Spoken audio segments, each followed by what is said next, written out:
I am so embarrassed to say I have never been to the Greenwood Gallery. This is an outstanding place. Yes. It is. What a treasure in our community, featuring many local artists. The curator and owner, Mr. Fred Robertson, we want to thank you so much for hosting this evening in coordination with Chantel Backus, the president, and her team at Mindful Mondays MKE. Where y'all at? Right here. All right.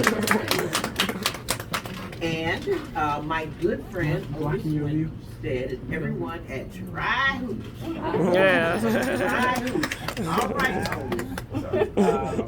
A few years ago, I had the opportunity to work with Otis and his team to secure federal funding for their peer-to-peer support app. And one of the things that we have learned is that veterans returning home, they actually do need that connection and that support.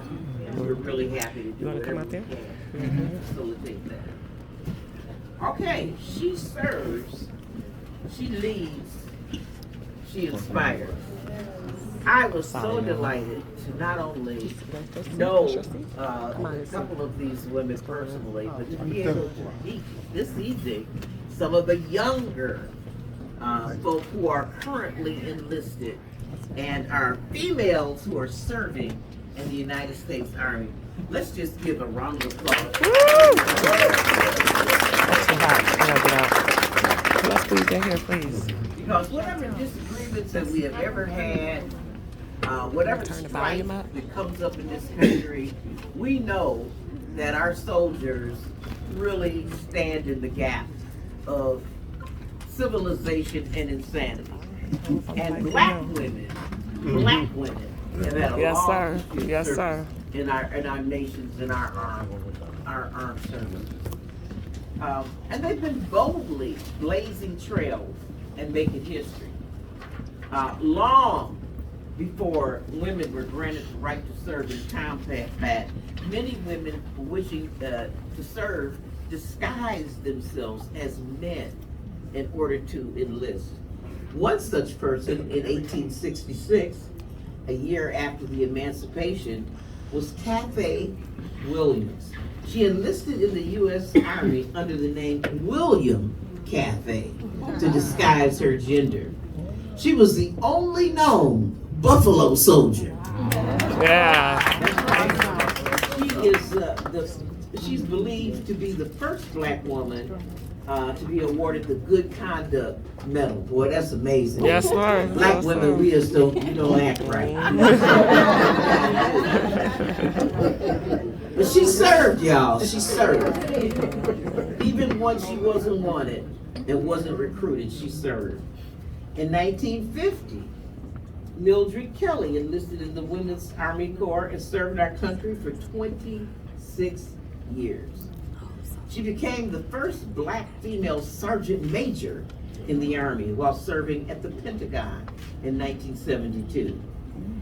Now, just 2 years later, she became the first female commander sergeant major of a predominantly male Army installation at Aberdeen Proving Ground. Mildred Kelly, y'all. Yes. She led. Right here in the Milky Way, y'all. Right here in Milwaukee. Y'all know who I'm going to talk about Yes, now. sir. Ms. Private First Class Anna Mae Roberts. Yes. Member of the 688, a storied and legendary unit that served in England and France during World War II. And in 2013, when I was honored to present Mrs. Robertson with the Wisconsin Army Corps Service Medal, the American Campaign Medal, the European African Middle Eastern Campaign Medal, the World War II Victory Medal, and the World War II Honorable Service Lapel Pin. That wasn't enough.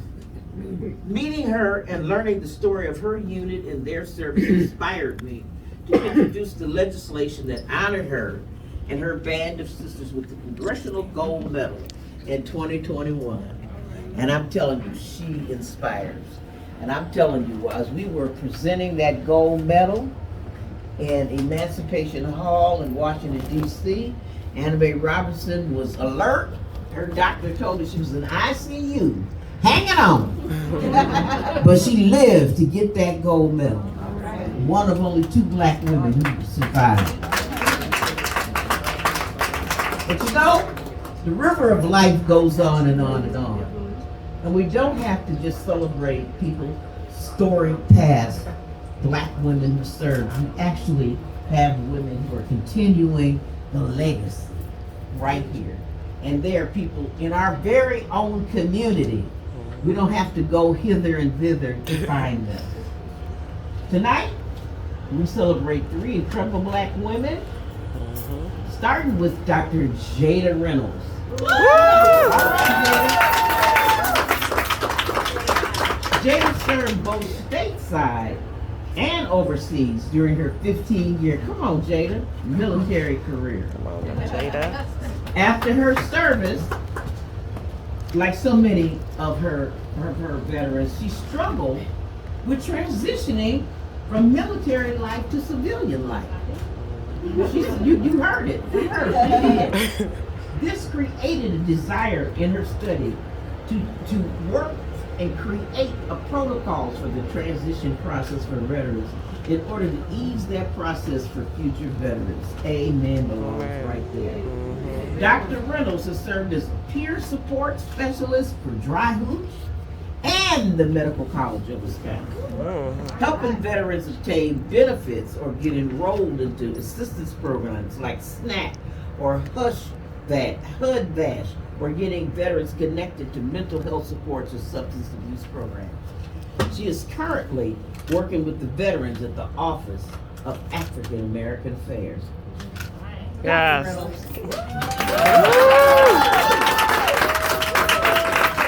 you so much for your service. This is just a little something, you know. Okay. Oh, that's beautiful, beautiful. All right, we know what to do. Let's get that out the way. Could you get that black thing out the way? Push it to the back out the way with Willie. We're gonna get that out the way for you, Yvonne. We can open it up so I can. Open it up so I can hide the rest of this, okay? I'm 3. 1, 2, 3. Again. And thank you. Beautiful. Okay. Yeah, it's beautiful. Jada, Dr. Jada Reynolds, thank you so much. Thank you for your service, Dr. Reynolds. I really am excited to introduce you to this next person. She's a dear friend of mine, Dr. Berdie L. Let me tell you a little bit about Berdie.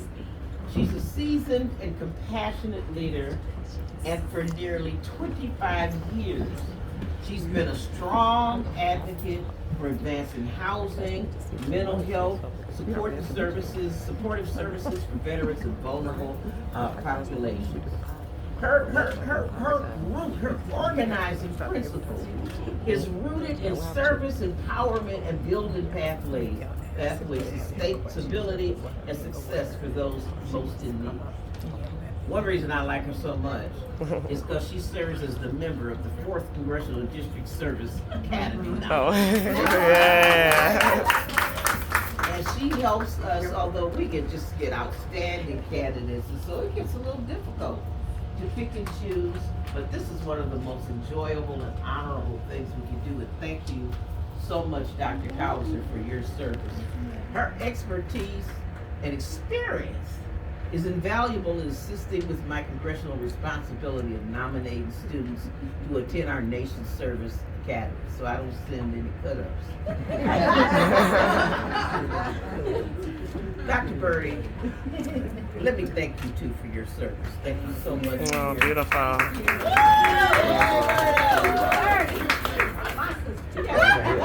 Hands up in here, Let me guys. get you going this way for a second. Hold on, wait. Hold on, wait. Before you do, hold on, wait. Go here. Go here, open it. You know what? I got it. Oh, you got I'm messing up, y'all. Okay, come on, we messing up. You go. Fix it.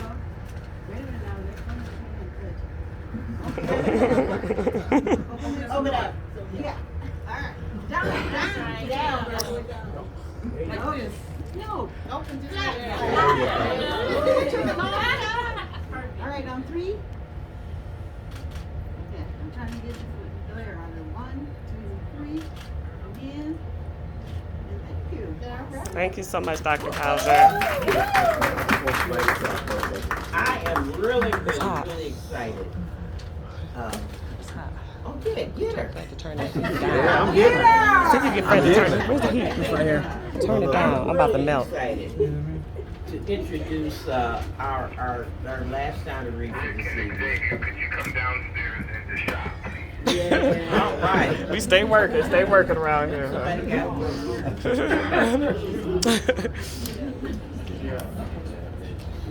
U.S. Army veteran Tiffany Koehler began her military career in the U.S. Army's 757th Transportation Battalion as a locomotive dispatcher, the brains of the train. Yeah.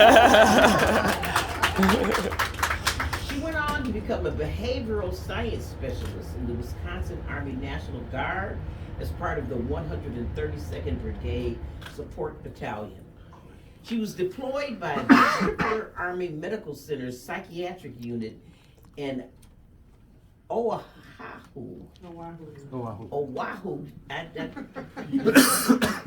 Hawaii, just 3 days after the September 11th attack. Oh, wow. Her dedication to elevating women in uniform led her to serve as the Women's Veteran State Coordinator for the Wisconsin Department of Veteran Affairs, where she championed visibility, equity, and tailored support. Under her leadership, Wisconsin proudly embraced the national I Am Not Invisible campaign. Yes, Tiffany. Nice. Affecting women all across all the branches. She's led transformative initiatives in affordable housing, mental health, and veteran advocacy, right at the core of all the stuff that veterans need. And earlier this year, she became the first elected, I think I was with her the day that happened, the first elected African-American commander of the DAV Department of Wisconsin. That's my girl. Go, girl. That's what I'm talking about. Her journey is one of resilience, leadership, and unshakable pride in service. And let me just say this.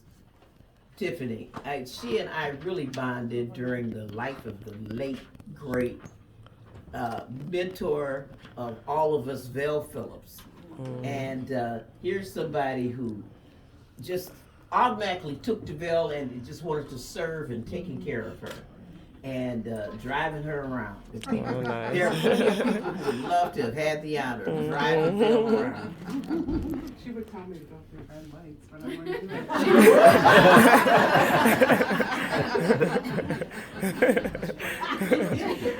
it. Y'all heard that? Wait till the book come out. She served, y'all. She leads and she inspires. Tiffany Koehler, everybody. Thank you so much. This is my friend. Well, thank you These for your are all service, my Tiffany. friends. I am so proud of everybody in here who served, male, female, black, white. But let me say, tonight belonged to black women. Yes, Lord. Yes, there we go.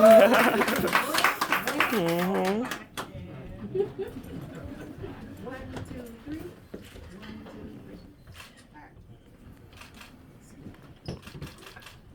You know, I am so happy, and particularly with your initiative around not having women in service be invisible.